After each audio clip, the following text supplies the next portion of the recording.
வணக்கம். செய்திச் சுருக்கம்.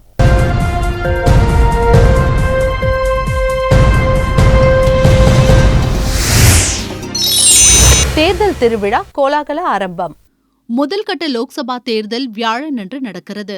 ஆந்திரா, தெலுங்கானா, ஊபி, மகாராஷ்டிரா, காஷ்மீர் உட்பட 20 மாநிலங்களில் உள்ள 91 தொகுதிகளில் காலை 7 மணி முதல் மாலை 6 மணி வரை நடக்கிறது.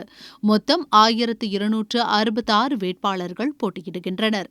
அதிகபட்சமாக பாஜக, காங்கிரஸ் சார்பில் தலா 83 வேட்பாளர்கள் களம் காணுகின்றனர். தேர்தல் முன்னேற்பாடுகளில் தேர்தல் அலுவலர்கள் தீவிரமாக ஈடுபட்டுள்ளனர்.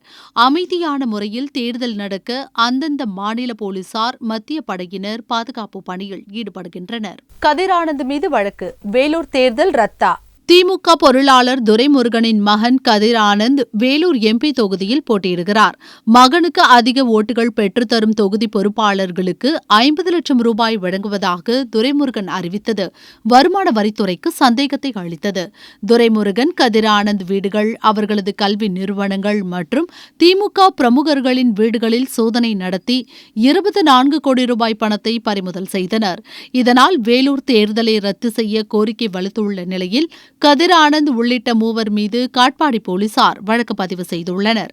இதுபற்றி தேர்தல் ஆணையத்துக்கு அறிக்கை அளிப்பேன், தேர்தல் ரத்து பற்றியும் ஆணையம் முடிவெடுக்கும் என்று தமிழக தலைமை தேர்தல் அதிகாரி சத்யபிரதா சாஹூ கூறினார்.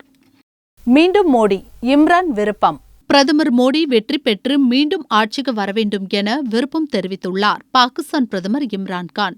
அவர் மீண்டும் ஆட்சி அமைத்தால் காஷ்மீர் பிரச்சினையை தீர்க்க முடியும், அமைதி பேச்சுவார்த்தையில் முன்னேற்றம் ஏற்படும் என்று நம்பிக்கை தெரிவித்தார். இம்ரான்கானின் இந்த கருத்து சர்வதேச அரசியல் நோக்கர்களால் கூர்ந்து கவனிக்கப்பட்டுள்ளது. ரஃபேல் சர்ச்சையில் விசாரணை தீவிரமாகிறது.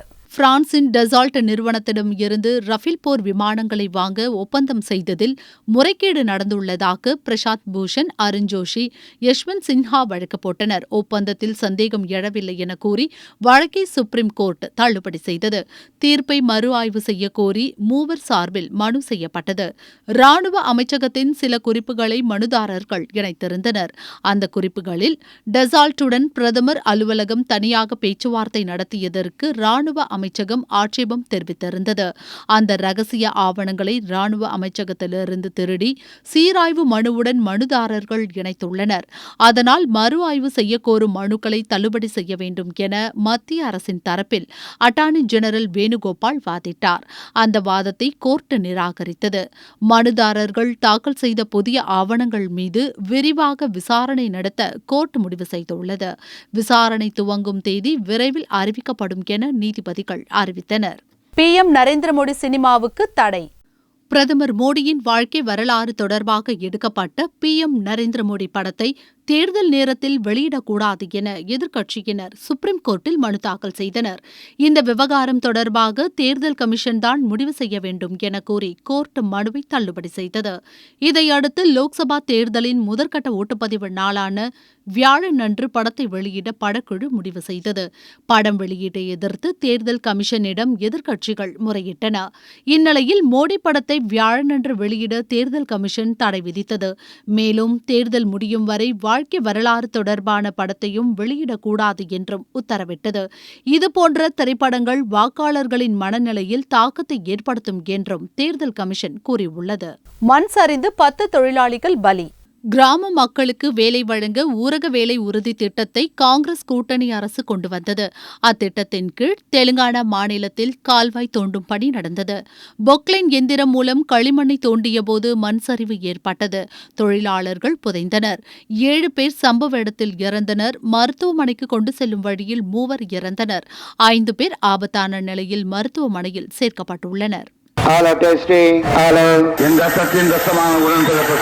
என் உயிரினும் மேலான அன்பு உடன்பிறப்புகளே, செய்வீர்களா? நீங்கள் செய்வீர்களா? அத்தனை கட்சி கூவி கூவி அழைச்சு இன்னைக்கு கூட்டணி சேர்த்திட்டு இருக்காங்க. யுத்தம் செய்ய மாட்டேன்னு போயிட்டேன்னு சொன்ன உடனே கோவலைன்னு சொல்லுவாங்க.